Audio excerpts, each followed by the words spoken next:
Buenas a todos, bienvenidos a un nuevo episodio de Ecotalks. Hoy estamos aquí gracias a la radio universitaria y además estamos con mi compañero Juan Solórzano. Hola con todos, para mí es un placer estar aquí de nuevo. Muchas gracias. Y además estamos con nuestro invitado especial, el economista David Vázquez.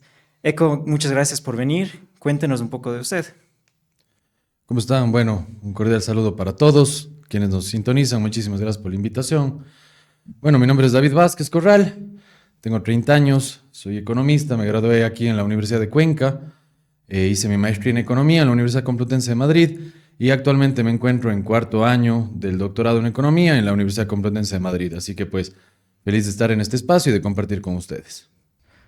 Eco, muchísimas gracias por venir a nuestro podcast. Si bien el tema central es el IVA, vamos a hablar específicamente sobre algunos temas más actuales también, como hemos visto que según los datos del Banco Central, el crecimiento económico ha sido moderado en el primer trimestre del 2024. Pero algunos indicadores sugieren que podríamos estar entrando en una recesión. Desde su perspectiva, ¿cree que el Ecuador ya está en recesión o en riesgo de estarlo?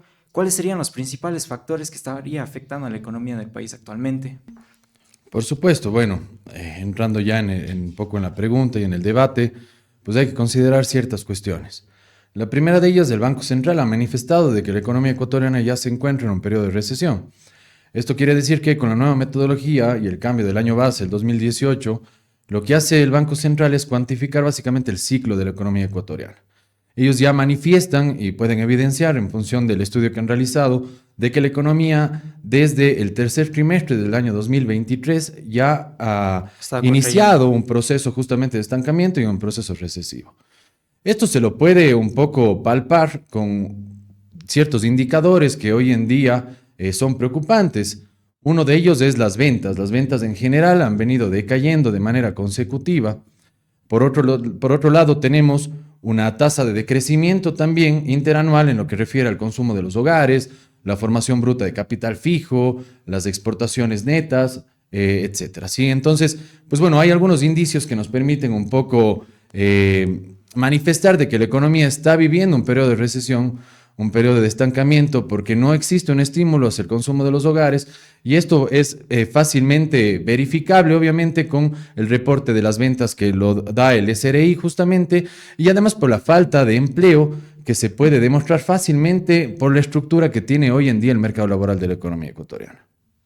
Eco, disculpe, y bueno, cuando habla sobre la baja de ventas, eso tiene una relación con el consumo, ¿no? Por supuesto, bueno, vemos que el consumo de los hogares ha ido decayendo en nuestros últimos trimestres comparados frente a los mismos trimestres del año pasado, es decir, el crecimiento en este caso interanual que tiene el consumo de los hogares. Lo que estamos viendo ahí es que esto va totalmente ligado siempre de la mano en lo que refiere al tema del empleo. ¿Sí? Sin empleo, las personas no tienen justamente este recurso monetario y esta capacidad adquisitiva para adquirir, en este caso, bienes y servicios que necesitan en su diario vivir. Entonces se ve obviamente ahí un efecto en el cual negativo, que estamos viendo una tasa de desaceleración, en este caso del consumo de los hogares, que es preocupante. Y esto es fácil comprobarlo también con la tasa de crecimiento interanual de la inflación. La tasa de crecimiento interanual también ha venido ralentizándose. En ese sentido, pues si es que los precios están cayendo frente al año anterior y también lo hace el consumo, pues van de la mano, hay una correlación alta en ese sentido.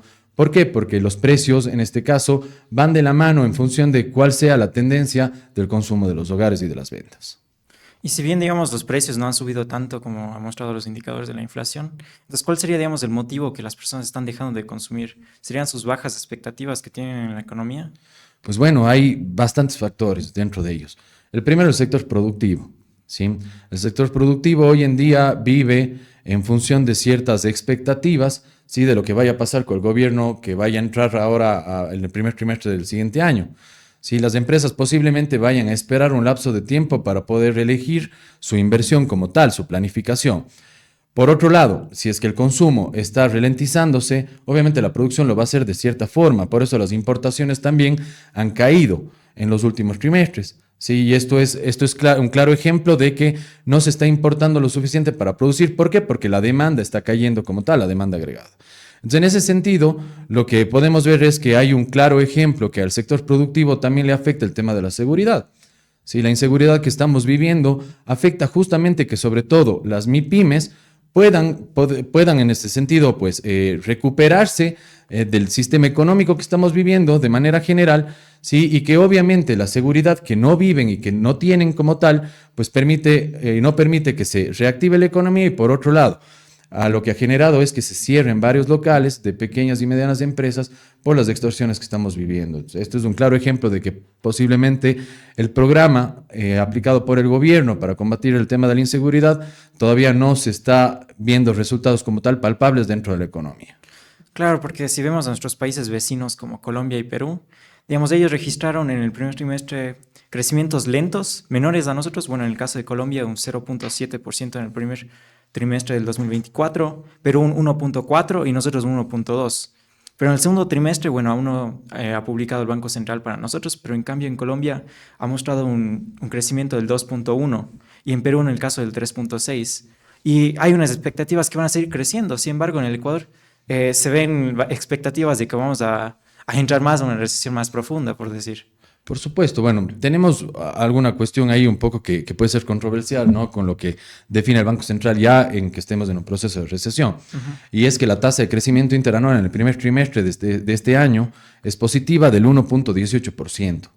¿Sí? Un poco las expectativas al segundo y tercer trimestre van a estar por debajo del 1% y pues vamos a ver qué es lo que pasa ya con los distintos ajustes que vamos a tener. Hay que considerar de que el problema energético que vamos a vivir ahora por temas de sequía va a afectar notablemente nuevamente al tema de la producción y a las ventas. Entonces esto va a generar que obviamente las proyecciones que tenemos de distintos organismos como el Banco Mundial, que proyectaba un crecimiento anual del 0.7%, el Fondo Monetario Internacional del 0.1% y el Banco Central del Ecuador en el 1%, posiblemente sean menores a los que se proyectaron al inicio de año. Estamos viviendo ahora un problema de sequía importantísimo que no va a afectar únicamente al tema energético, sino también al tema del agua. Entonces, se vienen meses difíciles y que a su vez es un reto importantísimo para el gobierno poder solventar aquello, más allá y sumado a que fue un ofrecimiento del gobierno cuando entró a este periodo. Claro, y si me preguntara a mí, también creo que todos los factores indican que vamos a llegar a una recesión. Uno, principalmente, para mi opinión, creo que es el precio del petróleo. El precio del petróleo ha venido bajándose ya desde un tiempo. Desde el primer trimestre del precio de este año, el primer trimestre de este año, el precio del barril ha bajado notablemente. Y en una economía donde el petróleo representa casi el 12% del PIB, digamos, en sí no le veo positivamente, o no le veo positivo que salgamos de la recesión, sino más bien concuerdo con lo que dice el Banco Central, que llegaremos a una recesión. Pero eso no podría ser también causa de la producción de los Estados Unidos y, digamos, un factor más externo, el tema del precio del petróleo. ¿En qué sentido? Digamos, si aumenta la producción de petróleo en otros países, porque justamente hace un par de meses, un par de semanas, un par de meses, había visto que está justamente teniendo un problema entre Arabia Saudita, que si no estoy mal es el máximo productor de petróleo del mundo, y Estados Unidos, en el que un bando de Estados Unidos está intentando pujar para la baja del precio del petróleo, mientras que Arabia Saudita, con todas las expectativas que tienen Claro, ellos. incluso vimos que Estados Unidos tenían las reservas de petróleo y lo estaban botando como si fuera aire, así. Claro. Estaban vendiendo. Y bueno, sí, puede ser un factor que bajó el precio del petróleo, el barril, pero sin embargo nos afectó gravemente a nosotros también. De esto que dice Landon, que es muy interesante, ¿qué tanto nos afecta a nosotros, Eco, que seamos un país, digamos, primario dependiente, sobre todo del petróleo? Hoy en día también exportamos bastante camarón, flores, pero ahora con la sequía que tenemos, digo, flores, no sé qué tanto vamos a estar por ahí. El cacao también nos ha estado ayudando últimamente porque justamente vemos que en Costa de Marfil estaban en sequía desde hace un buen tiempo y no tienen cacao. Entonces el precio del cacao se disparó, pero aquí también ya estamos en sequía. Entonces, ¿qué tanto nos afecta eso? Bueno, hay ciertas cosas, ¿no? Acotando a lo que refiere al tema del precio del petróleo, hay que considerar que además la producción petrolera en Ecuador ha disminuido. O sea, sumado a una baja del precio del petróleo, y si es que a eso le sumamos una disminución de la producción de los barriles de petróleo que tiene Ecuador, obviamente ya el efecto se vuelve sumamente significativo para la economía ecuatoriana y por supuesto para el presupuesto general del Estado. He traído aquí un poquito algunos detalles puntuales justamente de esto que me llamó la atención, y es que la producción que había estado en niveles de 485,000 barriles diarios entre enero y mayo del 2024, ¿sí?, cayó hasta los 385,936 barriles diarios en el mes de junio. Es decir, es una caída importantísima en lo que refiere. Y esto se debe obviamente a la paralización del oleoducto de crudos pesados, ¿sí?, por riesgos de una rotura en algunos tramos del cantón amazónico El Chaco. Entonces, por supuesto que esto es una problemática porque nosotros, al ser un país dependiente, en este caso, de un commodity, como es en este caso el petróleo, ¿sí?, pues estamos totalmente expensos a que cualquier caída o algún shock exógeno, también como estos de acá, por ejemplo, que puedan generar que la caída de la producción del petróleo disminuya, pues esto representa obviamente menos ingresos estatales. Y esto es un problema, por supuesto, para quienes están dentro y hacen, pues son hacedores de políticas públicas. Por lo tanto, se tiene que buscar una alternativa, que eso creo que es una temática que se viene hablando durante décadas. Sí, y es justamente qué hacer con el modelo productivo del Ecuador y cómo es en este caso la matriz productiva que tenemos. Nos hemos caracterizado toda la historia de ser un país primario exportador, ¿sí?, tanto de bienes tradicionales como los que usted bien ha acotado ya, como a su vez de bienes no tradicionales, sí, que un poquito han tomado relevancia en los últimos años y sobre todo también con la creciente relación que hemos tenido con China. Sí, entonces en ese sentido pues hay que reinventarnos, hay que buscar soluciones, pero soluciones que estén comprometidas con una sostenibilidad en el largo plazo, con un proyecto de largo plazo. Lo que vivimos lamentablemente de periodo a periodo son netamente políticas coyunturales o populistas que no generan realmente una sostenibilidad o un camino o una guía clara hacia dónde debería ir la economía. Y creo que ese es el gran reto que tenemos todos quienes estudiamos de economía y nos gusta la profesión, es que si es que en alguna ocasión nosotros estamos en estos cargos de poder, ¿sí?, pensar que, y estando conscientes de aquello, en una solución que pueda verse, a lo mejor ya no para nosotros, pero sí para las futuras generaciones. Claro, le puedo hacer una pregunta justamente de lo que acaba de decir.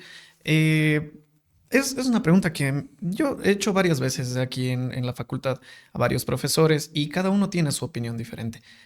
Siempre depende bastante de la ideología de la persona, sobre todo.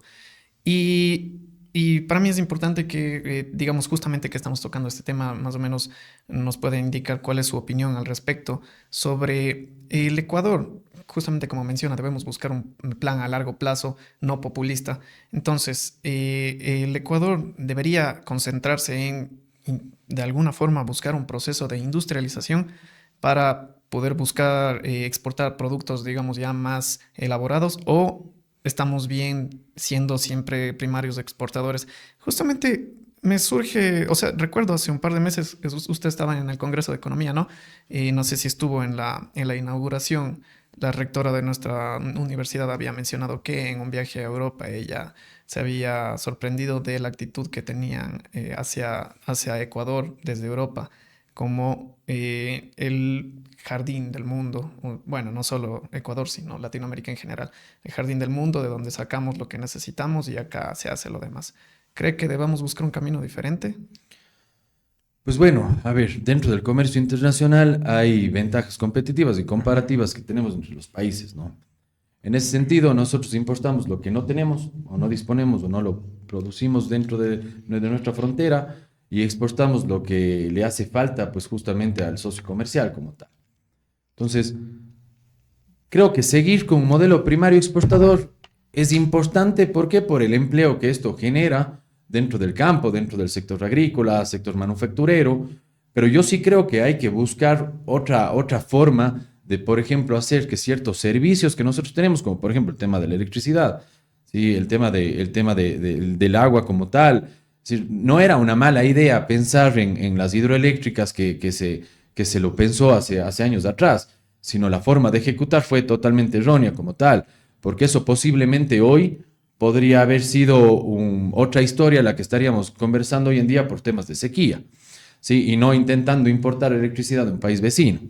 ¿Sí? Entonces, en ese sentido, yo creo que esa es la forma en la cual debería transformarse la economía ecuatoriana. Ahora, en el sentido de que nosotros podamos producir bienes a lo mejor de capital o bienes finalizados, tecnológicos, pues creo que es un gran reto. creo que falta mucho tiempo para llegar a eso, pero creo que estamos en la capacidad de hacerlo. Cada vez más tenemos talento humano mejor preparado para que pueda justamente abordar estas nuevas dinámicas y a lo mejor estos nuevos desafíos que existen. Sin embargo, no sé si es que todavía existe esta apuesta desde el sector privado, porque yo creería que ellos serían quienes deberían asumir este riesgo en primera instancia, no el Estado. Entonces, en ese sentido, creo que falta mucho para que podamos llegar a eso, pero lo que sí consideraría es que la matriz productiva de alguna forma tendría que ir cambiando ya e ir generando una transición. Sí, hay bienes que obviamente son no renovables, como es el caso del petróleo, y en algún punto de la vida esto seguramente se finiquitará y pues bueno, ¿qué haremos ahí? Y esta es lo que se denomina la típica enfermedad holandesa, que lo vemos en las aulas de clase, ¿no es cierto? Y la dependencia extrema que tiene un país hacia un commodity, en este caso, que además está sujeto a un precio internacional que es 100% exógeno a las decisiones que tomamos de manera interna. Entonces somos sumamente vulnerables. Eco, ¿y cree que estamos pegados a este commodity dado que el país es dolarizado? Dado que el precio del petróleo es fijo, por decir, ya que, digamos, en otros productos nosotros perdemos bastante competitividad, ¿no? Por supuesto, bueno, es una ventaja notable de que al ser dolarizados y el precio WTI, que es el referencial para el Ecuador, sea en dólares. En ese sentido, pues es atractivo, ¿no? Para lo que la economía busca, porque además nosotros al ser dolarizados, ese presupuesto o esa proyección que se tiene año a año en los precios referenciales para el presupuesto general del Estado son todos en dólares. Entonces, en ese sentido, pues claro, al no haber conversión, ¿sí? Y no haber, en este caso, una devaluación o una apreciación puntual de nosotros como Ecuador, ¿sí? Por la incapacidad de la política cambiaria, pues esto no nos afecta directamente en lo que refiere al tema del presupuesto o a ciertos costos que podríamos nosotros perder al tener en este caso a lo mejor una moneda propia. Claro, pero digamos, más me quiero referir, digamos, a los productos que nosotros podemos exportar más, digamos. Cambiar, digamos, esa dependencia del petróleo. Tal vez estamos sujetos al petróleo por la dolarización. Bueno, no creería que estamos sujetos al petróleo por la dolarización, sino por los ingresos y los recursos que estos nos generan de manera permanente y nos han generado durante toda la historia. Claro, pero es que no podemos generar ingresos en otros productos dado que perdemos la competitividad con otros países vecinos que producen lo mismo, ¿no? Pues bueno, ahí van dos temas, ¿no es cierto? El primero que podría ser justamente el hecho de el tipo de cambio frente a los países vecinos por la imposibilidad de la política cambiaria. Por supuesto, en épocas recesivas, al no tener una política monetaria, sí, una política cambiaria en este caso, no hay cómo generar temas de microdevaluaciones o devaluaciones como tal y mejorar la competitividad para aumentar las exportaciones. Eso por un lado, estamos claros que eso es una desventaja que tenemos contra nuestros socios comerciales. Eso de cajón. Ahora, lo otro es la calidad de nuestros productos frente al resto. Es decir, ¿qué tan mejores somos nosotros en la calidad de los productos que tenemos frente a nuestros países vecinos y de por qué nos deberían elegir a nosotros o a lo mejor elegir a Colombia para el tema de cacao, para el tema de chocolate? Sí, ahí está el claro caso, creo, de Pacari, ¿no? Que es una industria ecuatoriana, sí, que este rato se encuentra exportando a decenas de países a nivel internacional, pero es conocido por la calidad del chocolate que tiene, ¿no? Y es uno de los preferidos a nivel mundial. Entonces yo creo que hay ciertas limitaciones que tenemos como economía, por supuesto, al no tener una moneda propia, pero por otro lado hay el claro ejemplo de que la industria, si es que quiere ser competitiva, si y quiere ser eficiente para competir de una manera adecuada por calidad, puede compensar aquello. Eco, y mi compañero mencionó un tema muy importante, nuestra relación con Estados Unidos. Digamos, en Ecuador ahorita consta, digamos, en mi opinión, las tasas de intereses son muy altas. Ahora, a veces se puede sugerir que la tasa del interés del Ecuador está sujeta un poco, digamos, a la de Estados Unidos, que en este momento también se consideran altas. Ahora, ¿cuál sería el impacto negativo que tendrá estas tasas de interés del Ecuador, dado que además que estamos entrando a recesión, muy probablemente también desincentive el consumo y la inversión? Pues bueno, hay un claro ejemplo de lo que está pasando en el sector financiero. Los créditos se están desacelerando de manera constante ya, ¿sí? Y la morosidad además está incrementándose. Entonces, esto es una problemática para el sector financiero, ¿sí? Entonces, pero hay temas que van de la mano al final del día. usted puede, y supongamos el escenario de que el Ecuador pueda disminuir la tasa de interés, que es complicado por ciertas rigideces que existen, además con las normativas. Pero supongamos que disminuya la tasa de interés de consumo, por poner un ejemplo, ¿sí? ¿Cuáles son las expectativas que tiene el consumidor, ¿sí? O el inversionista para acoger tal, en este caso, crédito y hacer una inversión o un tema de consumo? Sí, como nosotros sabemos, el consumo está sujeto a distintos factores, ¿no es cierto? Como podrá ser el ingreso futuro, como podrá ser la tasa de interés, como podrá ser el ingreso disponible, ¿no es cierto? Pero en ese sentido, sí, hoy en día, ¿cuáles son los incentivos que yo tengo para consumir si es que hoy en día el mercado laboral está paralizado? Por supuesto. Entonces, si es que no hay empleo, ¿quién va a hacer uso de los créditos? Y es lo que está pasando, se ralentizan los créditos de manera constante. Lo tengo acá, una grafiquita que ya les compartiré para que la puedan transmitir acá, ¿sí? Y lo que se puede ver en la gráfica verde es una ralentización de la tasa de crecimiento interanual de los créditos, ¿sí? ¿Y esto qué genera? Que la tasa de morosidad se vea incrementada, ¿sí? Eso es un problema y un desafío para el sector financiero. ¿Pero por qué? Porque la estructura macroeconómica del país hoy está sumamente debilitada. Entonces, solamente, y asumiendo, reitero, de que esto no es posible, ¿no? Pero disminuyendo mañana la tasa de interés, yo no creo que pueda ser la solución a esto de acá. Yo creo que hay problemas más estructurales que deben solucionarse primero para luego buscar un estímulo y que en este caso los agentes económicos tengan la certeza y la confianza de asumir ese riesgo del crédito para invertirlo o para temas de consumo. Eco, yo tengo aquí una pregunta. Justamente usted bien acaba de mencionar el camino, digamos, un poco a seguir por parte del gobierno en esta situación en la que nos vemos envueltos todos en este momento, que es, digamos, si no es oficialmente una recesión, pues parece una recesión. Entonces, acaba de mencionar eso. ¿Cuál sería o cuál podría ser la opinión suya, que es de un experto, hacia los ciudadanos?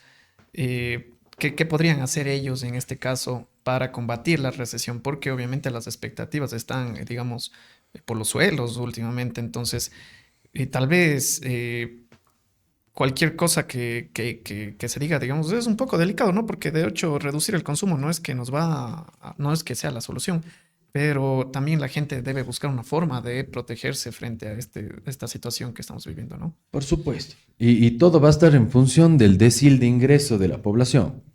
Sí, considerando de que la propensión marginal al consumo en función de cada decil va cambiando y por lo tanto la propensión marginal al ahorro es distinta.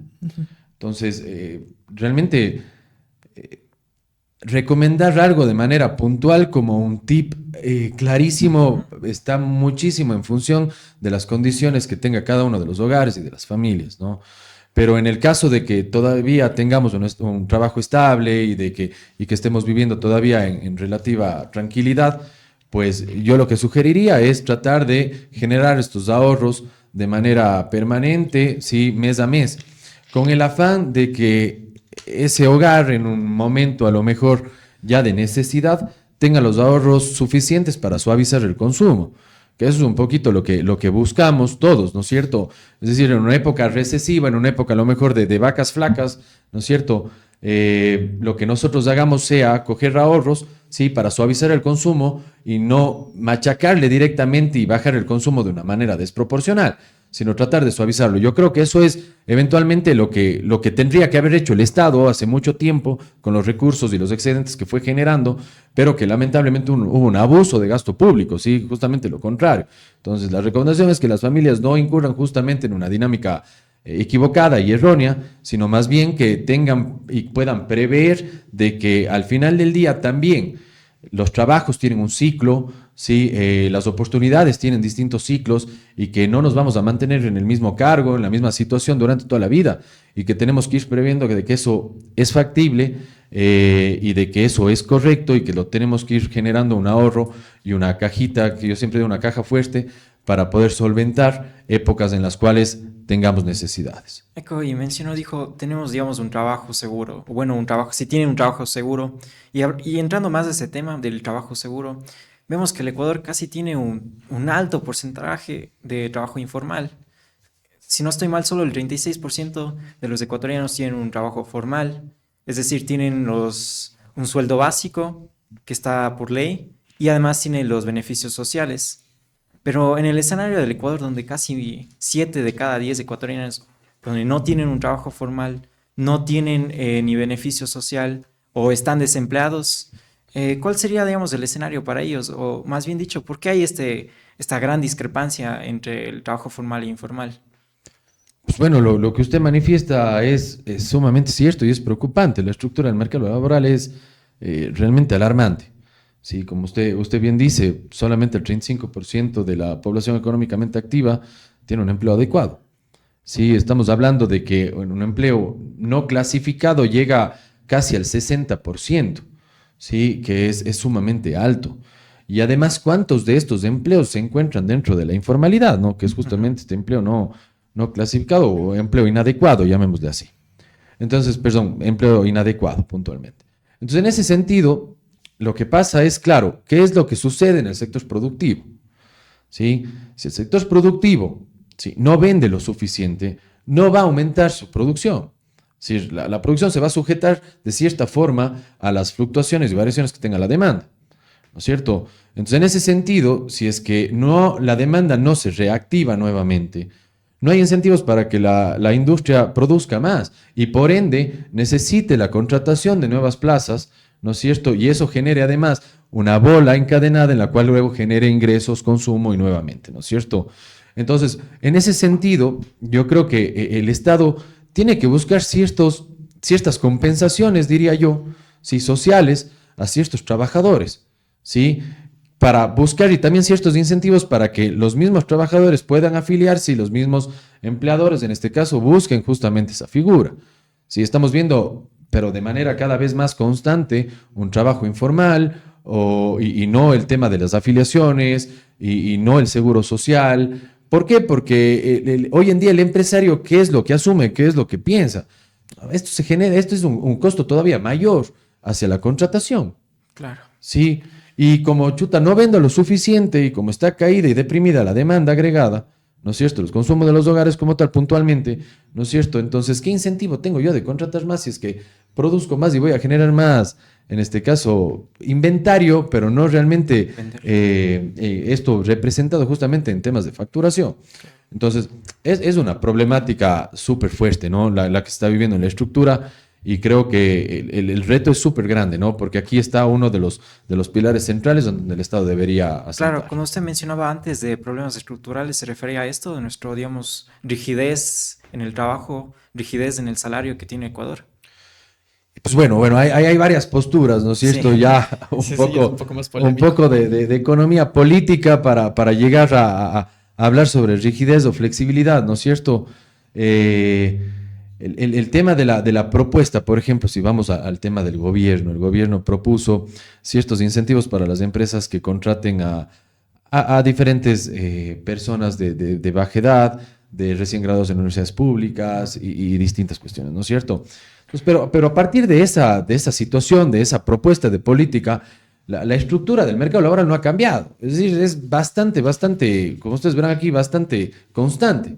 ¿Sí? El empleo adecuado no, gracias a esta sugerencia de política, ha generado un cambio estructural, porque posiblemente no vaya por ahí el tema de la situación, sino que la reactivación del empleo va por otro lado. Si no va solamente por sugerir una política cuando el entorno económico está bastante deprimido. Entonces yo creo que nos estamos saltando los pasos, queriendo arreglar básicamente lo que va después y no el problema puntual que es el que estamos viviendo hoy, para poder corregir de manera, digamos, paralela, ¿sí?, el problema en el mercado laboral. Justamente, Eco, esta gráfica que usted nos muestra es realmente interesante y porque habla de una problemática que aquí en nuestra carrera, por ejemplo, el economista Rodrigo Mendieta siempre nos dice, cuando hablamos de este tema, esto de el desempleo es solo la punta del iceberg, como se refiere a que solo vemos la parte que está salida del agua y todo lo que está hundido es completamente, digamos, está escondido para el resto para la población en general.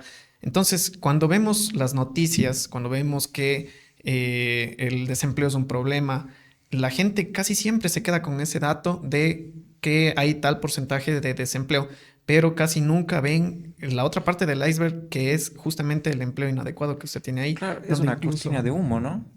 Porque Eso justamente es lo que le quería preguntar. Es un tema de que realmente los medios de comunicación no le quieren dar importancia a esto, porque es un dato bien preocupante. Se puede ver en la gráfica. Y estoy sumamente de acuerdo con Rodrigo, a quien le tengo mucho respeto y consideración. En el sentido de que el INEC, la clasificación del empleo, yo creo que lo han hecho cada vez más confusa, ¿no? Y lo han hecho cada vez más con el sentido de que el desempleo se vea como un porcentaje menor. Claro. Y no tan preocupante, ¿no es uno ve cierto? 4% y piensa que estamos al pelo. Claro, ve Exactamente. 4%, ve la de los otros países, dice, "Uf, estamos nosotros. Entonces, no quisiera yo llamar que se maquillan los datos, pero sí en el sentido de que puede generarse una mala interpretación de a lo mejor que está muy bien el mercado laboral como tal, si es que tengo un desempleo tan bajo. Sí, pero realmente la informalidad en el Ecuador es una problemática gigantesca, sí, que lo vemos, pero a diario en todo lado. Entonces, en ese sentido, yo estoy de acuerdo, ¿no? Porque muchas veces escuchamos indicadores bajos y pues asumimos directamente sin ir al fondo, ¿no es cierto? En que esto se encuentra de una manera, creería yo, adecuada, ¿no es cierto? Y que estamos a lo mejor manteniendo un desempleo bajo de un dígito y que no pasa nada. Sí, pero realmente, ¿cuántas de las personas que tienen empleo, sí, tienen empleo adecuado? Y son 3 de cada 10 aproximadamente, 3.5, sí, pero bueno, son personas, digamos que 3, 4, yéndonos hacia arriba, ¿no es cierto? De cada 10 tienen empleo adecuado. Claro. Entonces, esto es la gravedad del asunto, ¿no es cierto? Porque lo que todos buscan y lo que todos queremos a lo largo de nuestra vida profesional es tener un empleo adecuado, justamente para garantizar, obviamente, nuestro bienestar. ¿Cree que debería cambiar esto? ¿La clasificación ayudaría en algo, digamos, para el tema de la transparencia? ¿Cree que sería beneficioso que la población se entere realmente de el problema que está viendo en el sector, digamos, bueno, en el empleo en general y no se queden simplemente con este dato que acabamos de mencionar? Sí, yo creo que a lo mejor lo que se debería hacer, porque, a ver, entiendo igual que las metodologías que toma el INEC y todos los organismos de control que manejan los datos están sujetas también a algunas normativas, tanto locales como internacionales, sí, pero en ese sentido yo creo que lo que sí se debería dar más realce y más importancia es a analizar los datos que van mucho más allá del desempleo, sí, y es justamente esto del empleo adecuado, que está llegando al 60%. Es una barbaridad, Es bastante. y esa es justamente la estructura que vivimos y que tenemos hoy en día, y es donde reitero, hay un reto enorme para el gobierno de turno, para el gobierno que venga, y que en este caso pues ya pueda liderar durante ya un largo periodo, pero que ojalá, reitero, volvamos hacia una senda de crecimiento, ojalá volvamos a un gobierno de cierta forma serio que busque políticas estructurales ya para la economía, y no lo digo que este no ha intentado hacer algunas, que luego lo tocaremos seguramente por el tema fiscal, y que de cierta forma creo que demuestra la valentía que ha tenido el presidente, a pesar de tener un corto periodo de tiempo y pensando además que a la vuelta de la esquina está unas nuevas elecciones. Así que pues eso lo veremos en un ratito. Y Eco, hablando del presente gobierno, el 1 de abril del 2024, el gobierno decretó un incremento del 12 al 15% del impuesto del valor agregado, más conocido como IVA, conjuntamente con un aumento del impuesto a la salida de divisas, el ISD, del 3.5 al 5%.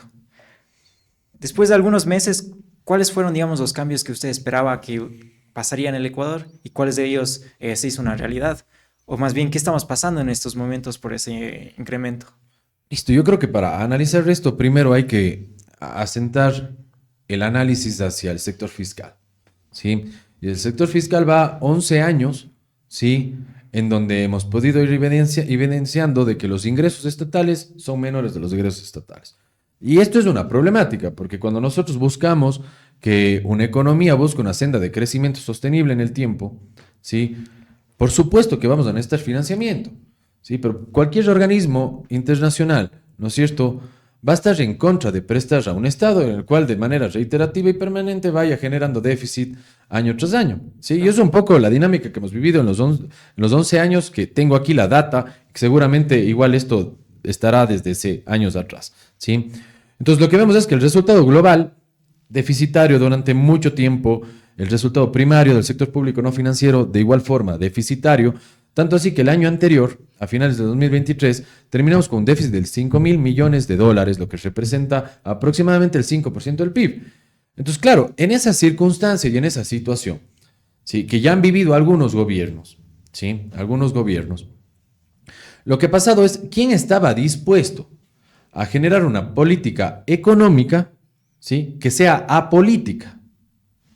Y ahí va el tema. ¿Por qué? Porque muchas veces los gobiernos toman decisiones de política económica que favorezcan a su imagen política, ¿sí? Entonces, ¿quién estaba en la capacidad o quién se iba a arriesgar a poder, en este caso, sugerir una política económica que vaya en contra de una imagen política? ¿Sí?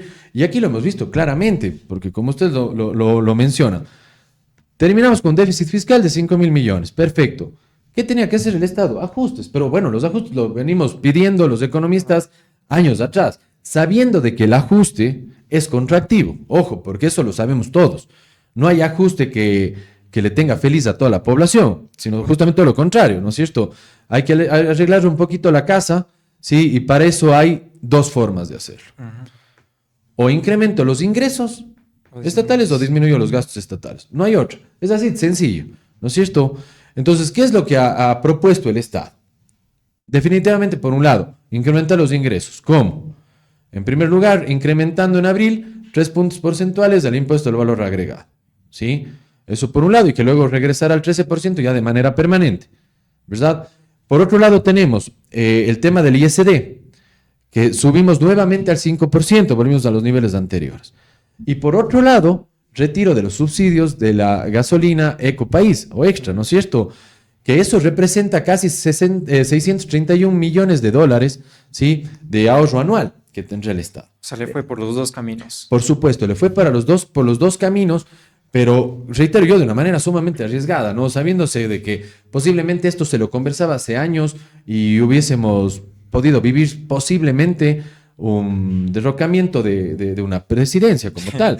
Y aquí realmente creo que lo manejaron bien con el timing político que lo tuvo en ese momento por la popularidad que tenía Novoa, ¿sí? Y reitero, arriesgándose en el sentido de que eso como imagen no le iba a ayudar, ¿sí? Porque ambas que les estoy hablando son políticas fiscales contractivas, ambas, ¿sí? Porque ambas van a afectar por el lado del consumo, ¿sí? La una, el aumento en el impuesto al valor agregado, ¿sí?, un impuesto indirecto en este caso, pero que afecta al consumo. El subsidio que va a afectar al consumo, ¿sí? Y por el otro lado, el impuesto a la salida de divisas, que en este caso va a afectar de cierta forma también al consumo extranjero, en este caso que tengamos, ¿no es cierto? El tema de las importaciones. Entonces, en ese sentido, el Estado dice, perfecto, vamos a apretarnos un poquito el cinturón, ¿sí? Hay que tratar de ir compensando de alguna forma. Y pues bueno, eso se ve, compas, ¿sí? Porque parece esto que a lo mejor no parecía un poco trillado, el que se pueda volver a tener algunos superávit. Y bueno, desde enero del 2024 hasta junio, que son la información que hay en el sector público no financiero del Banco Central del Ecuador, lo que podemos ver es que tenemos ya un resultado global y resultado primario superavitario, ¿sí? Y pues bueno, lo que se está viendo es que hay ya un ajuste fiscal. Claro.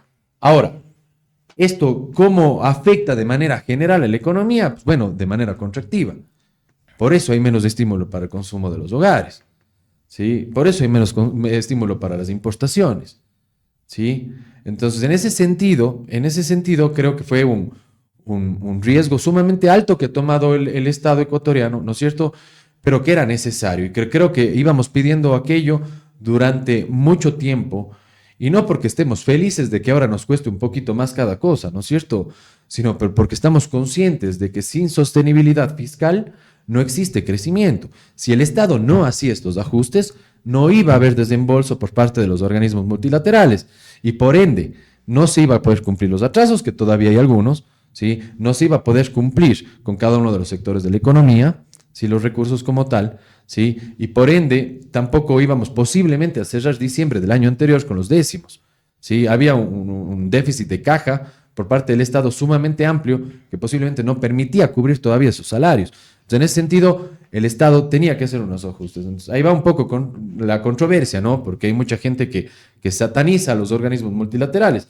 Pero yo creo que hay cuestiones de sentido común que nos van a pedir, ¿no es cierto? Porque si a mí, ustedes compas, yo les pido a ustedes que me den $5,000, ¿ustedes qué me van a preguntar a mí para ustedes garantizar de que yo les devuelva? Ya mínimo, garantízanos que vas a tener trabajo. Por supuesto, oye, Ingreso. que vos estés ganando más de lo que gastes mes a mes para que con esos excedentes que vayas generando me puedas ir devolviendo, ¿no es cierto?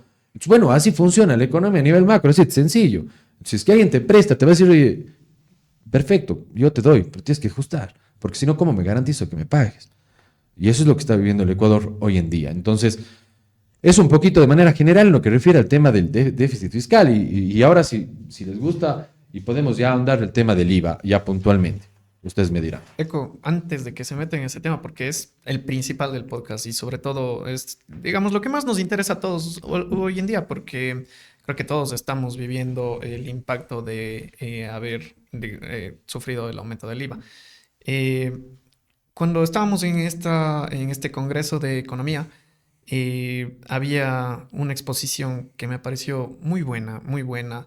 Pido disculpas al economista que la hizo porque no recuerdo su nombre y me pareció súper, súper buena. Me pareció el tema realmente interesante porque además, justo un par de semanas o meses antes de eso, había visto una publicación de, si no estoy mal, es La Posta, que decían exactamente lo mismo. Porque usted mencionó dos caminos, ¿no? Digamos, el aumento del IVA y el ajuste del cinturón del gobierno, reducción de gastos. ¿Por qué nunca se tuvo sobre la mesa o nunca se socializó siquiera el tema del tercer camino, que justamente es el que mencionaba este economista, que es cambiar un poco el sistema tributario para evitar que se escape el dinero que la gente evada? Porque obviamente lo que nos mostraron ese día fueron estimaciones. Puede ser más, puede ser menos, pero realmente el número que nos mostraron, si no estoy mal, era cerca de los 8.000 millones de dólares, que es mucho más. O sea, eso sería lo que recibiría el gobierno si lograra cerrar esas fugas por donde se escapa por el tema de la evasión de impuestos. Sería mucho más de lo que recibe ahora el gobierno con el aumento del IVA, la reducción de los subsidios de los combustibles y todos estos otros ajustes que ha estado haciendo. ¿Por qué nunca se consideró esto? ¿Es algo completamente inviable? ¿Es algo no realista? ¿O tal vez puede pertenecer, digamos, a algo más político? Como usted hace rato mencionaba, nadie toma decisiones apolíticas. Tal vez algo más político para evitar, digamos, ensuciarse un poco ahí con la gente que está más relacionada con el gobierno. Bueno, desconozco al 100% las cifras que podría ahorrar el Estado como tal por fugas, en este caso tributarias, ¿no es cierto? Pero creo que sí, totalmente es perfectible, es como está el sistema tributario. Sí, la evasión fiscal, la evasión tributaria que vivimos es significativa. Ahora bien, realmente no tengo los datos yo exactos para mencionar exactamente cuánto podría ser el ahorro, cuánto podría generar esto, ¿sí? Bien controlado hacia el Estado ecuatoriano. Ahora bien, el tema puntual es, claro, existen atrasos, sí existen empresas contribuyentes que no hacen el pago a tiempo. Hemos visto también distintas dinámicas de ajustes tributarios que ha tenido el Ecuador a lo largo de los últimos 12 años, que son varias, no recuerdo el número, pero son varias las que hemos visto, temas de exenciones, temas de adelantos al impuesto a la renta, temas de moratorias y demás, ¿sí? ¿Y esto por qué lo ha hecho el Estado? Pues, claro, por una urgencia en tener liquidez, ¿sí? Y ahí va el tema, ¿no? Porque ahí se puede ir generando, compañeros, lo que se denomina un tema de riesgo moral, ¿sí? ¿Por qué? Porque la empresa, ¿qué va a pensar? Buenazo, ahora me condonó, ¿no es cierto? Cuando yo tenía me condonó X cantidad de dinero, ¿no es cierto? Y luego yo puedo entrar en la misma dinámica esperando de que me vuelva a condonar el Estado. Porque si es que ya lo ha hecho una o dos veces, ¿sí? ¿Cuál es la probabilidad de que exista ese evento nuevamente en el futuro? Entonces no pasa nada, pues, esperaré hasta que me condone de nuevo, ¿no es cierto? Entonces ahí va el riesgo moral que podemos ir nosotros generando hacia los agentes económicos con este tipo de políticas que no nos damos cuenta, obviamente, ¿no es cierto? Porque todos dicen, chuta, no, buenazo, está dando este tema de moratoria, perfecto, el Estado recauda un poquito más o anticipo del impuesto a la renta, que esto puede ser muy perjudicial para muchas empresas porque no es lo mismo lo que está declarado en el estado de resultados financieros, ¿sí? A lo que tengo yo en flujo de caja. Y eso es, creo que yo siempre he dicho, creo que ahí el Estado le falta a lo mejor comprender exactamente esta diferenciación, ¿sí? Porque yo puedo tener una utilidad neta de $15,000, no significa que yo tenga $15,000 en el banco. O sea, lo uno es un estado contable, sí, financiero, lo otro es lo que verdaderamente tengo yo dentro de, en este caso, cuentas financieras o bancarias.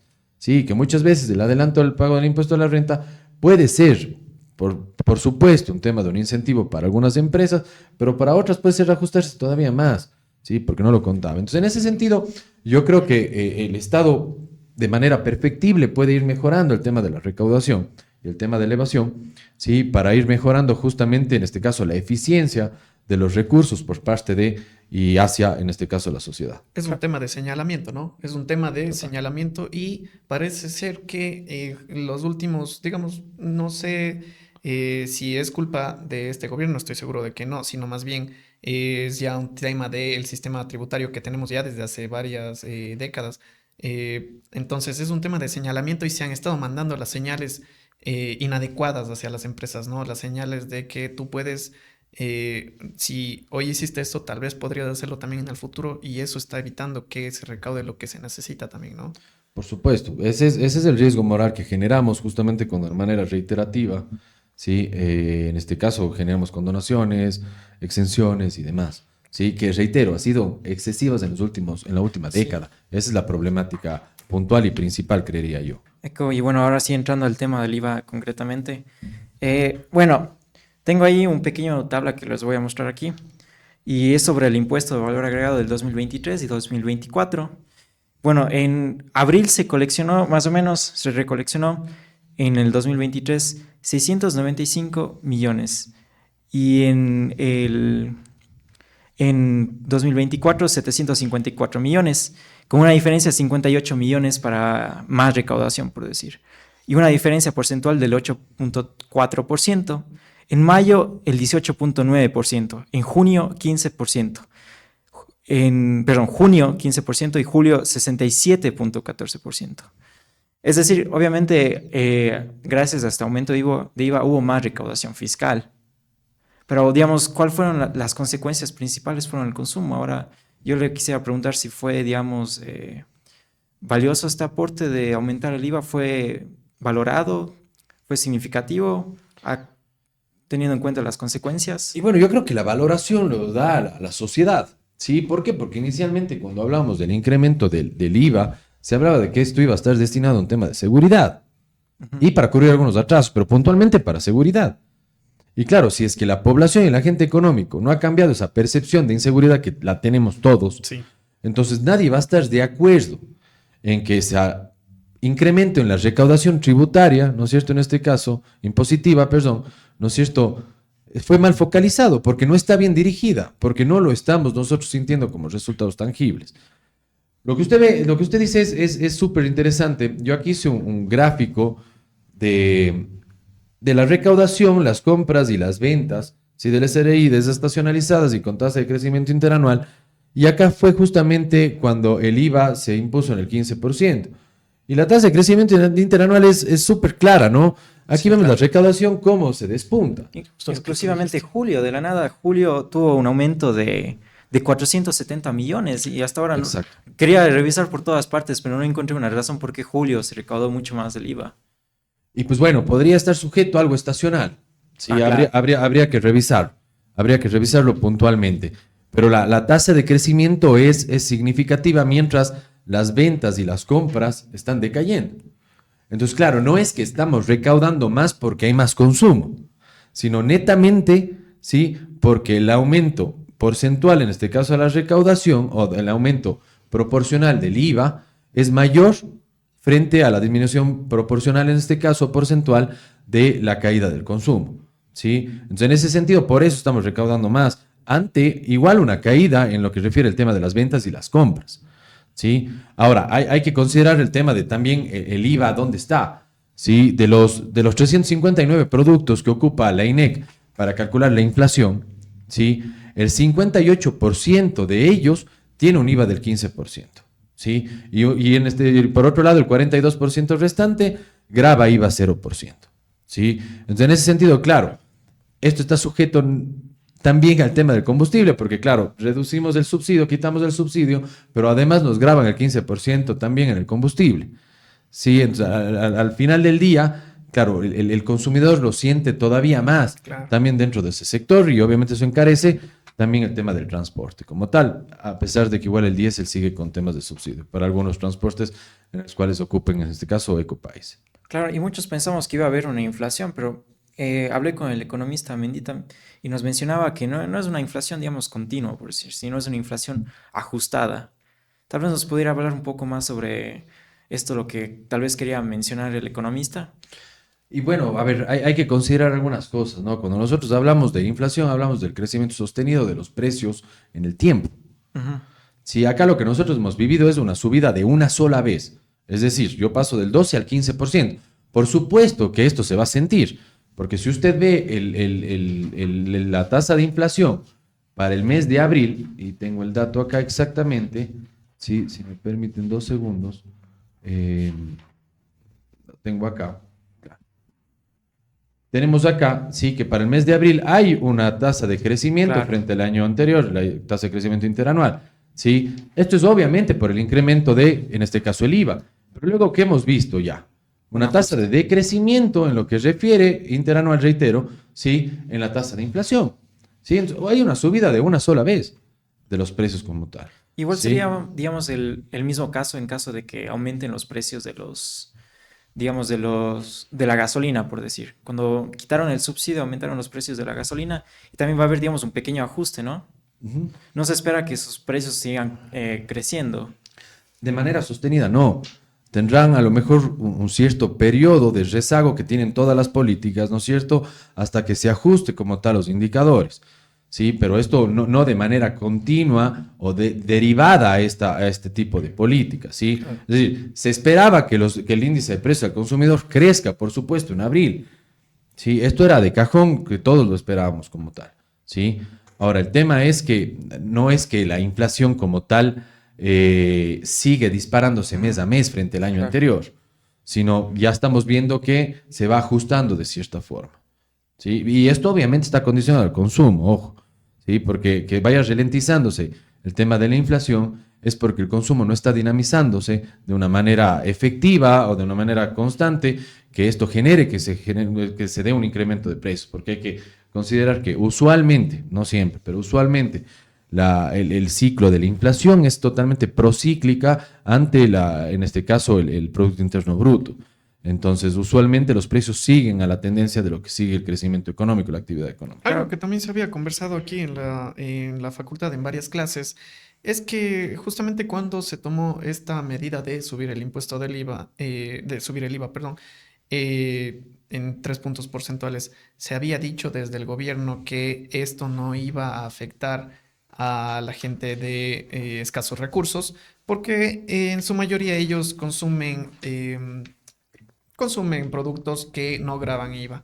Sin embargo, en reiteradas ocasiones nos habían dicho nuestros profesores que no es tan cierto eso, que como yo creo el ecuatoriano promedio también se habrá dado cuenta sin saber nada de economía, que eso seguramente no es cierto, porque no el que sea de escasos recursos no quiere decir que no consuma nada que grave IVA.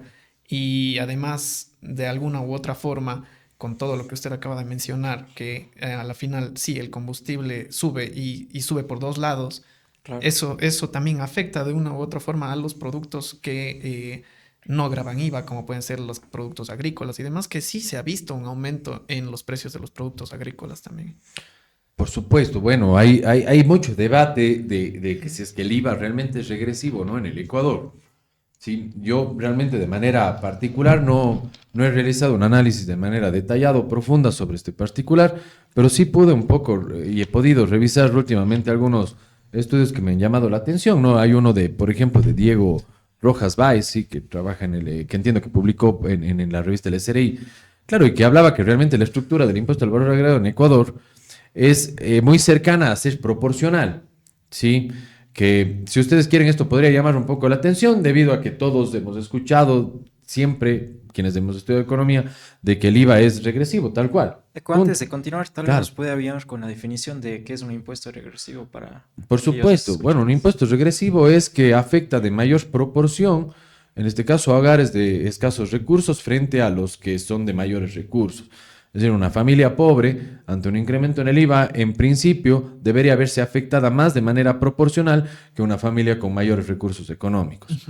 Entonces, en ese sentido, claro, ¿qué es lo que menciona este autor? Y él menciona que la corrección de la regresividad viene dada por la cantidad y tipo de bienes, ¿sí?, que no pagan IVA en nuestro país. Entonces, que puede ser bastante, él habla de proporcional, es decir, a distintos cuartiles o deciles de ingreso, ¿no es cierto?, les va a afectar de manera similar, proporcionalmente hablando, ¿sí? Entonces, claro, esto no sería una definición de regresividad como tal, ¿no es cierto? Porque ahí estaríamos hablando que más o menos a distintos estratos les afecta proporcionalmente de la misma forma.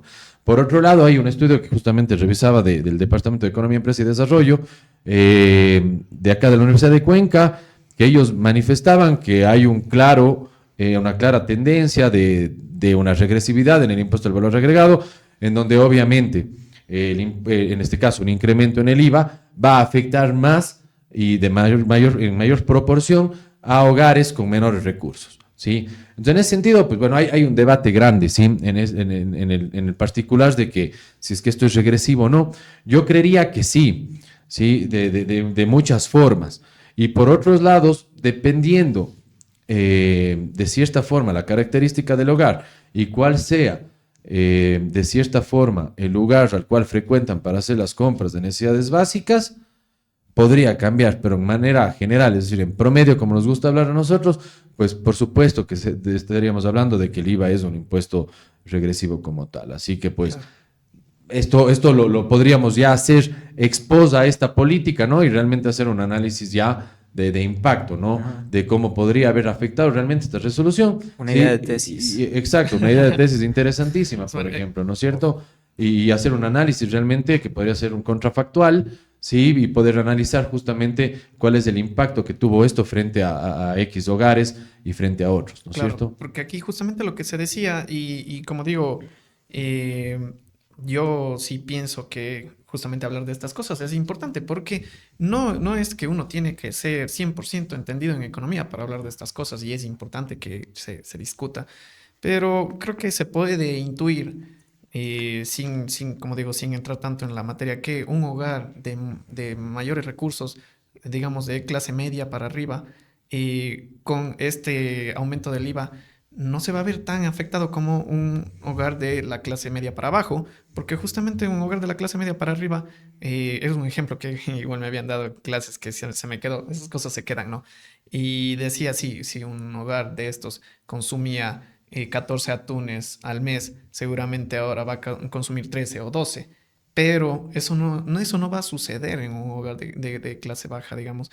Y a mí me parece un poco, digamos, ¿cuál sería la palabra?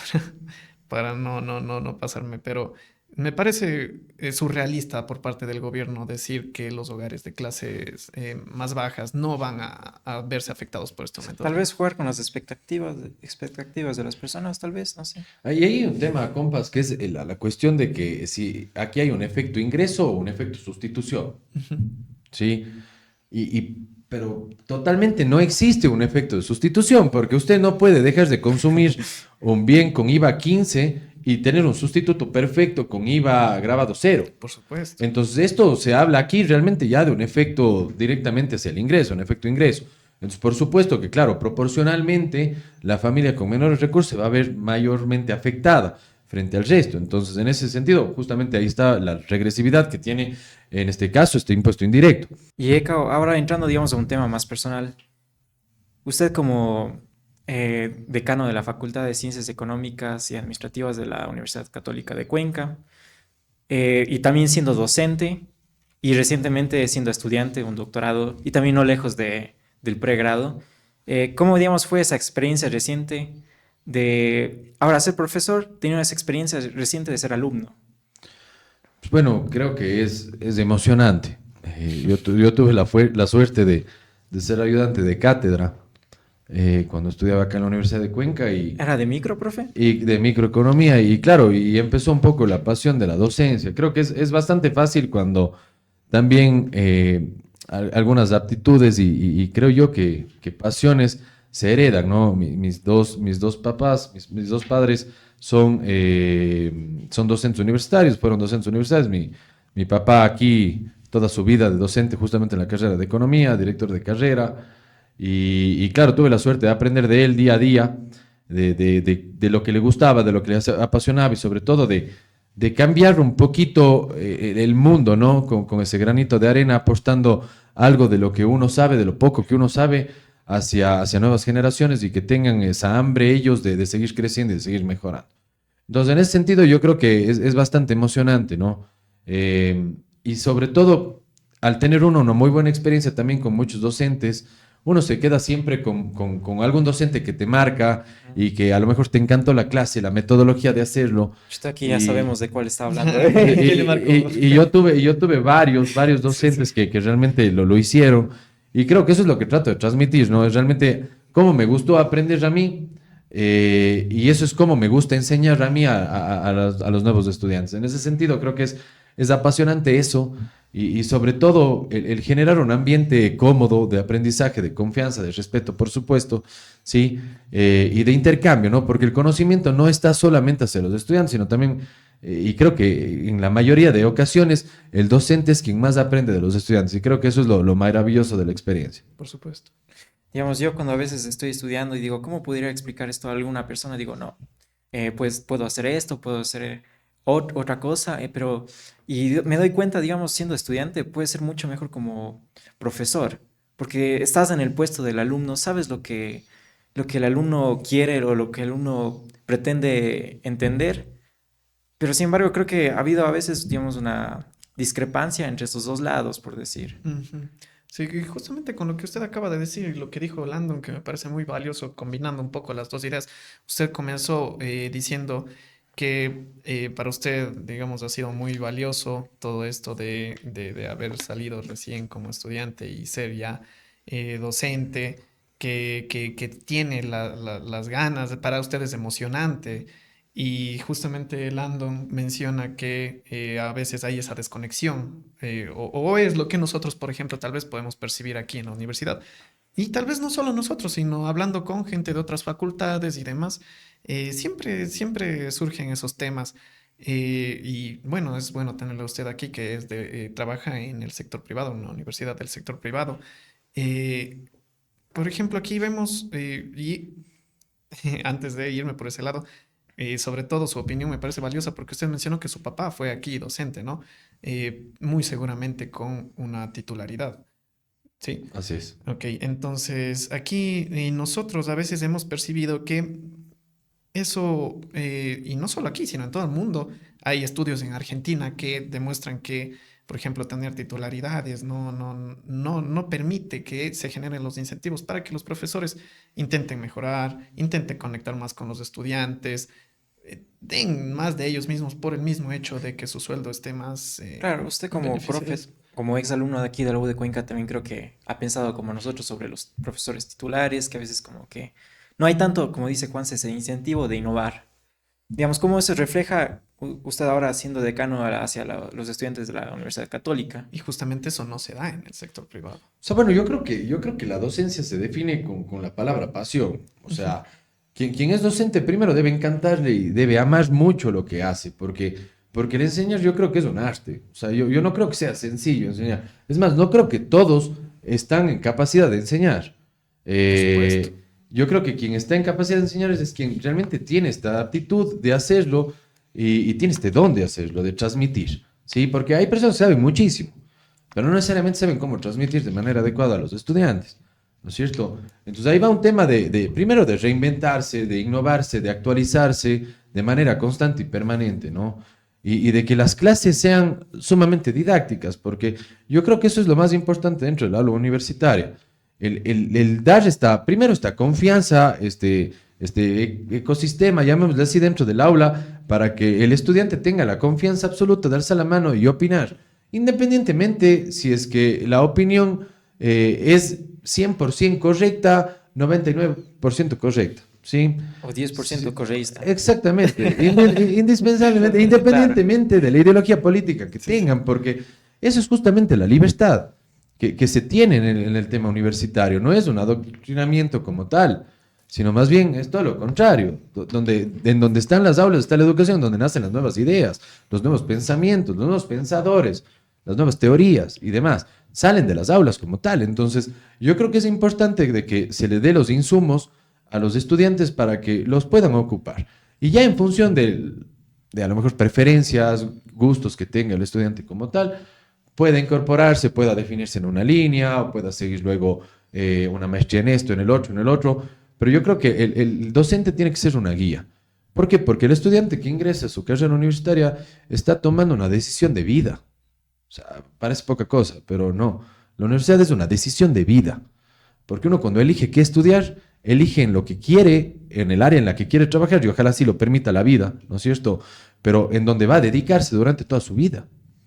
Entonces es una elección de vida, y que uno sea docente de alguien que está tomando una elección de vida es un privilegio, siendo externo en eso, porque estás apostando y apoyando a que esa persona cumpla un proyecto de vida. Entonces, yo creo que esa es la docencia, esa es la cátedra y esa es la vocación que debemos tener los docentes. Y le quería preguntar, Eco, digamos, usted cuando fue estudiante, ¿no tuvo, digamos, alguna anécdota que le marcó toda su vida siendo ahora profesor? Digamos, un profe le hizo algo y dijo, yo jamás ahora haré eso siendo profesor. O tal vez sí haría eso, tal vez sí Oh, claro. seguiría ese ejemplo. No, por supuesto. A ver, uno tiene docentes que uno realmente admira y que en algún punto uno replica muchas cuestiones que vivió. ¿Por qué? Porque a uno le encantó la vivencia de esa asignatura y de la metodología y de la forma de ser del propio docente, ¿no es cierto? De estudios de casos, etcétera, ¿verdad?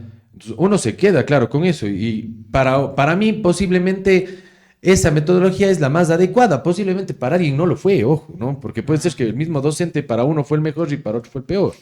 Pasa mucho. Sí. Pero peor refiriéndome a metodológicamente, no en calidad, porque todos los docentes seguramente son de alta calidad, todos son muy buenos. La metodología a lo mejor ya puede ser de mayor o de menor gusto para los estudiantes, ¿no es cierto? Como a lo mejor ciertas actitudes, ¿sí? Que a lo mejor a uno le impactan y dicen, bueno, si es que yo tuviese la oportunidad en mi vida de estar en esa posición, yo creo que no trataría de esta forma o no actuaría de esta forma, ¿sí? Pero reitero, ya depende mucho de la forma de ser de cada uno, ¿no es cierto? Yo al ser un profesor joven, bastante joven, lo que busco es tener una dinámica súper chévere y tranquila en el aula, ¿no es cierto? Y tratar de yo dar lo mejor de mí para que los estudiantes puedan llevarse la mayor cantidad de conocimientos, de herramientas que les puedan servir, ¿no es cierto? Y ese es mi objetivo. Y será que para algunos seré yo ese profe que le marque, yo con eso he cumplido. Ojalá que sea para varios, pero que sea para uno. Yo creo que eso es suficiente y creo que eso es justamente el objetivo y lo que a uno le motiva a ser docente. Como habrán también, compas, personas que digan, chuta, no, yo no quiero tener con David clases, ¿no es cierto? No me gusta la metáfora y está en todo su derecho, porque es la libertad que se debe predominar siempre en las aulas y en todo lado. La libertad de decir, oye, sí y no a esto, o me gusta más o me gusta menos, ¿verdad? Pero yo creo que la responsabilidad que tenemos nosotros siempre es de buscar dinámicas y de no hacer la misma cátedra todos los años. Es decir, yo doy macroeconomía 1, 2 y 3, ¿sí? Pero ahora para la 2 voy a innovar en esto, voy a mejorar esto, ahora esta actividad la voy a hacer y la voy a incorporar. Y no entrar en un llamémoslo, en una zona de confort, ¿sí? Y de simplemente ya he dado 5 años de esta materia, 10 años de esta materia, no va a cambiar nada. Y va a seguir dando lo mismo. Yo creo que ahí va la problemática con los docentes. Yo siempre les animo y les manifiesto lo mismo. Y es, no entremos a la zona de confort, innovemos, reinventémonos siempre. Porque hay nuevos libros, hay nuevas metodologías, hay inteligencia artificial, ¿sí? Se busca hacer capacitaciones para que los profes también vayan innovando en ese sentido. Y creo que esa es la dinámica que debemos tomar, porque todo tiene que ser dinámico. Porque el mundo es dinámico, el mundo es cambiante, la tecnología lo hace y nosotros no tenemos que quedarnos, sino más bien tenemos que seguir justamente esa línea. Eco, y siendo profe de macro, bueno, en mi pensamiento, siento que siempre los profesores de macroeconómicos tienen una tendencia a ser de la derecha. Ahora, ¿cree que usted siendo profesor del 1, 2 y 3, cree que es verdad eso? O sea, ¿hay una tendencia o un macroeconomista siempre tiene que ser de la derecha? Cuénteme quiénes son de derecha que dan macro. Chuta. Bueno, haber una en tendencia. realidad, en realidad hay varias ideologías y varias Sí. corrientes dentro de la macro. O sea, a ver, hay macroeconomistas recontra hiper famosos que van hacia la línea keynesiana. Entonces, realmente no sé si es que todos los profesores de macroeconomía sean de derecha. En la misma cátedra de macroeconomía, uno enseña, por ejemplo, desde el principio del consumo de la teoría keynesiana.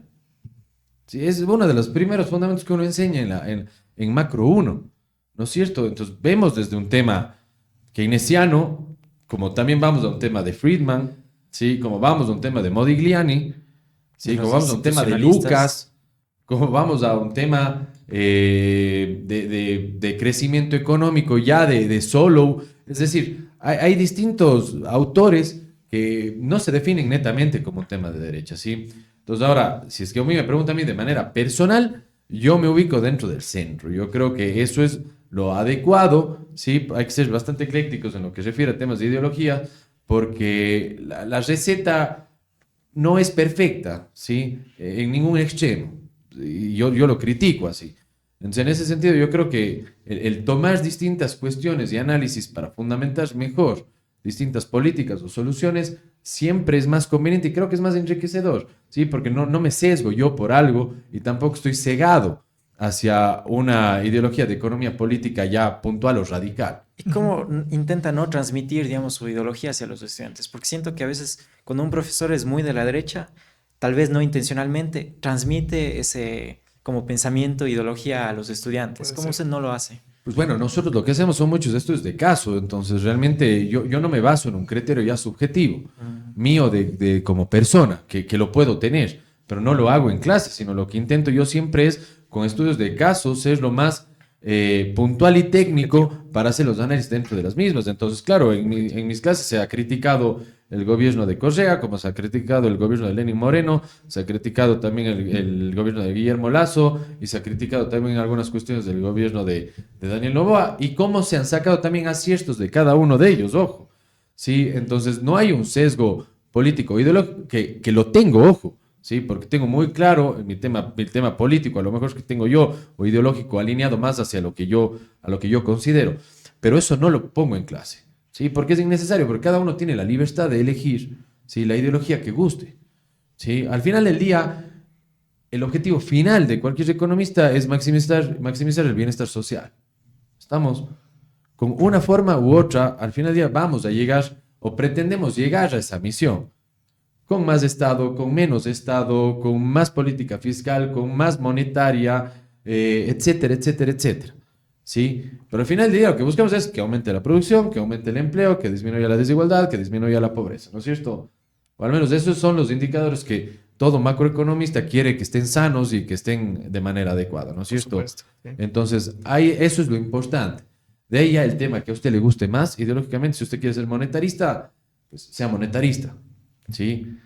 Ahora, si es que yo soy keynesiano, a ver si nos ponemos de acuerdo, posiblemente no, ¿no es cierto? Y ahí va el tema, porque usted me dirá, oiga, no, yo me voy por la política monetaria, el otro dirá, estás loco, vos tienes que ir por la política fiscal. ¿Sí? Y por eso digo, los extremos a veces son complejos. Sí. Y además la nueva macroeconomía, ya moderna como tal, ¿sí? que incorpora modelos de equilibrio general, dinámicos estocásticos como tal, ya incorpora muchas restricciones, tanto neoclásicas como keynesianas también. Entonces ya se vuelve un tema de un mix, ¿sí? En muchos sentidos. Entonces, en ese sentido, pues bueno, reitero, hay posiciones, pero creo que en el aula no son adecuadas, ¿sí? Porque no hay que adoctrinar mi posición a nadie, cada uno es libre de elegir lo que desee. Eco, y antes de que se nos acabe el tiempo, cuéntenos, cuéntenos sus experiencias como estudiante aquí para que, digamos, la gente conozca, sabe, verle usted ya consagrado como economista, obviamente es una inspiración para todos nosotros, pero seguramente usted también vivió las cosas que nosotros hemos vivido aquí, que no son malas, sino son experiencias del día a día que Es siempre que se quedan en la memoria. usted hizo lo que nosotros vemos negro. Bueno, que algún día ojalá sea posible ser O economista. sea, bueno, ya son las expectativas de cada uno. Y hay que tener fe, yo creo, pero sí. A veces uno ve esas cosas. Fe hay que lejos. tener en todo, Claro, compa, sí, de eso sí. ya de cajón, no sé si usted cree en eso. Pero ahora, en el tema la carrera creo que es apasionante, es sacrificada, demanda mucho esfuerzo, mucho sacrificio, malas noches, un costo de oportunidad altísimo en dejar a lo mejor mucho el tema de la vida social en muchos momentos de la vida, como yo las vivía. A mí me tocaba casi siempre luego de fiestas de Cuenca los exámenes, y fiestas de Cuenca era un día exagerando, Sí, que sí, salía, así. el resto era solo estudio. No ha cambiado. Y claro, nosotros un poco nos ponían siempre la más complicada iniciando, porque claro, y además teníamos más días para estudio. Entonces, decir que es fácil el camino, yo diría que no, pero vale la pena. Claro. Eso totalmente, creo que vale la pena. Creo que es una carrera súper apasionante, una carrera que permite cambiar vidas, que permite cambiar una realidad social. Y creo que eso es lo más apasionante de esto, ¿no? Eh, que tiene mucho campo de acción, sí, tanto en el campo privado, en el campo público, en el tema financiero, de consultorías, de investigación. Sí, así creo que es un campo muy, muy amplio el que tiene realmente el economista, y creo que eso es chévere, eso es súper valioso porque somos agentes de cambio. Entonces, y como experiencia en la U, yo realmente siempre tuve muy buena relación con los docentes. Tengo amistad con muchos de quienes fueron mis profesores, y lo hago y con mucho orgullo realmente de que sean también ya, además de colegas, muchos de ellos amigos. Y creo que tienen muy buenos docentes, tienen muy buenas mallas para que puedan formarse de la mejor forma, para que tengan herramientas, para que sean analíticos, para que sean técnicos en las cuestiones que lo vayan a hacer en su futuro. Y sobre todo, que no se desanimen, que no es una carrera de velocidad, siempre lo he dicho, sino es una carrera de resistencia. ¿Sí? No esperen sacar 99 en todo, porque eso, Irreal. yo no sé cuándo es el último premio Benigno Malo, ojo. En economía que tiene la Universidad de Cuenca, si no estoy mal, creo que el último es Carlos Rivera, en la Facultad de Economía. No sé si es que otro profe o otro colega lo habrá tenido en los últimos años, pero yo desconozco desde que me gradué que haya habido un premio Benigno Malo. Sí, así que pues en ese sentido, pues que no decaigan, no vale la pena todo el esfuerzo que lo hagan, y sobre todo pónganle esa pasión que requiere el economista, ¿no es cierto? Hagan las preguntas que tengan que hacer, sáfense de dudas siempre, creo que eso es importantísimo. A quienes estudian, nunca crean que hay, porque no hay pregunta tonta, siempre digo yo, porque siempre dice recelo de chuta, y si pregunto esto Y me dice que es un estúpido. y claro, yo siempre digo, tonto es el que no pregunta, ¿no? El que pregunta y cree que es una tontería lo que estoy consultando, sino más bien que tengan esa libertad y esa confianza de hacerlo, porque las dudas a veces son las que perjudican a uno mismo, porque a veces uno se genera una laguna pequeñita esa pregunta, ¿no es cierto? Y luego esa laguna se puede hacer un océano de lo grande que es. Entonces, Claro. es preferible siempre solventarla pronto, hacerla y tener la confianza de que con los docentes la puedan solventar y puedan ir mejorando cada día. Usted como docente de una universidad pública y además ex estudiante de una universidad privada, ¿nota alguna diferencia entre el comportamiento de los estudiantes allá? ¿Son más interactivos con los profesores? ¿Intentan, digamos, un poco más sacar esas o fomentar, cultivar esas habilidades blandas que seguramente usted, tanto como nosotros, cuando estuvo aquí en la universidad, se dio cuenta que la gente o no le echa o no tiene o no le interesa tampoco sacar eso adelante, como decirle al profesor, oiga, no sé, ¿qué opina de esto? Bueno, yo creo que algo que se puede evidenciar a lo mejor como diferenciales. Muchas veces los cursos acá son muy numerosos al inicio, ¿sí? Y en ese sentido lo que pasa es que hay muchas personas sumamente tímidas. O sea, ya opinar en un grupo de estudiantes de 40 a 45 en un aula, ¿cierto? Eh, a lo mejor es un poco más complejo si es que tengo cierta timidez. A lo mejor ya ese tema de expresión oral, sí, sí se ve perjudicado por el número de estudiantes que hay, ¿no es cierto? Chuta, no sé, porque digamos, entras en econometría y creo que hay 15 personas.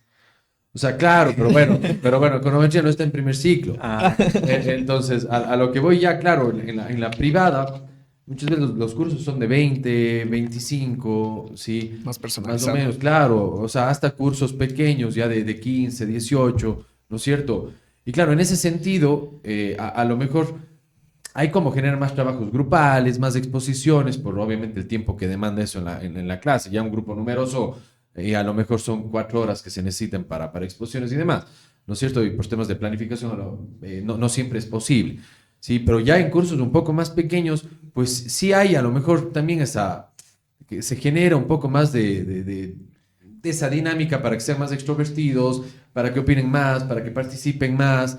Y creo que eso a lo mejor puede ser algo distinto, ¿no? De lo que yo viví. En mi caso, bueno, yo nunca tuve mucho problema en el tema de opinar y en el tema de pasar, porque claro, yo vine de un colegio privado en el cual no éramos muchos. Justamente toda mi vida yo estaba en grupos, en cursos pequeños de 22, 23, 24 personas.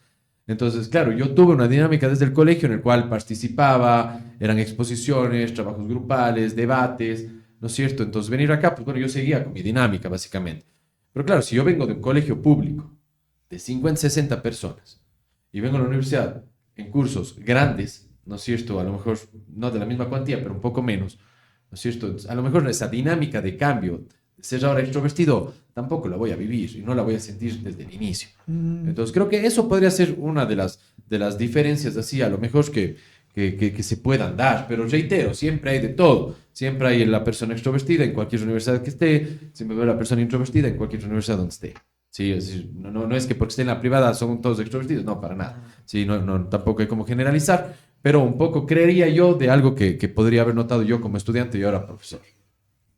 Y bueno, Eco, no sé si tienen algunas conclusiones para terminar. Nada, compas, a ustedes que sigan con los programas, creo que es un espacio súper chévere, les felicito y agradezco nuevamente a la invitación y a Radio Universitaria que está acá por hacer que esto sea posible y animarles a que ustedes sean ese empuje de los otros compañeros, de que no decaigan, de que los malos comentarios o pesimismos que se puedan generar, que siempre hay en el transcurso lo dejen a un lado, porque los pensamientos positivos tienen que predominar, porque creo que hay muchas más razones siempre para luchar por un sueño y como les digo, porque es un camino de vida. El elegir una profesión es eso. Y si es que uno cree que elegir un camino de vida es fácil, pues está equivocado. Un camino de vida es complicado siempre, siempre va a tener altos y bajos. Y lo mismo va a pasar en la universidad, en la carrera profesional y cuando lo ejerzamos. ¿Sí? Hay que saber disfrutar los momentos altos y también disfrutar los momentos bajos, ¿sí? Porque son aprendizajes. Así que, pues, en ese sentido, que sigan con la buena onda y que tengan éxitos en este semestre. Sí, Eco. Para finalizar nuestra interacción aquí en el podcast, igual ha sido un capítulo, yo creo, buenísimo. Y agradecerle por venir. Y si usted, digamos, como decano de la Facultad de Ciencias Económicas de allá de la Cato, conoce gente interesada, profesores, estudiantes, pueden ser igual los otros dirigentes estudiantiles de allá, como serían nuestros homólogos, eh, que si están interesados en venir, que nos escriban al correo que va a estar en la descripción de este video, porque si bien es un espacio que tenemos aquí ahora, no está monopolizado. Queremos intentar lograr la mayor interacción posible con las personas porque es un espacio, es lindo hablar aquí. Entonces, toda la gente del sector, tanto público como privado, es bienvenida aquí, estudiantes, profesores y demás. Encantadísimo, claro que sí. Les voy a hacer saber esto de acá y pues como en muchas de las ocasiones también he tenido la oportunidad de conversar con el decano de acá de la Facultad de Ciencias Económicas y Administrativas, pues le he dicho, estamos para trabajar en conjunto. Creo que, creo que la dinámica que se van dando dentro de las universidades a nivel de la provincia ha ido cambiando mucho. Sí, cada vez se está trabajando más en conjunto, se van abriendo las puertas y creo que estamos para eso desde el decanato de la Unidad Académica de Ciencias Económicas y Empresariales de la Universidad Católica de Cuenca. Estamos de igual forma a las órdenes, tenemos charlas abiertas al público que siempre serán bienvenidos estudiantes de cualquier universidad. Nuestras charlas son para todos, ¿no? Todas son abiertas, así que pues siempre bienvenidos de igual forma y estamos a las órdenes para seguir construyendo educación y economía a nivel general, independientemente de qué universidad pues, nos encontremos. Qué lindo. Gracias, Eco. Eco, le agradecemos muchísimo por compartirnos su opinión, por venir acá. Y agradecemos a la radio universitaria por brindarnos con la ayuda necesaria para la producción, para continuar este podcast y ayudar a los otros estudiantes que también tienen esas mismas ideas. Agradecemos a todos por escucharnos en este nuevo episodio. Esperamos continuar y nos vemos en la próxima. Muchísimas gracias. Hasta luego.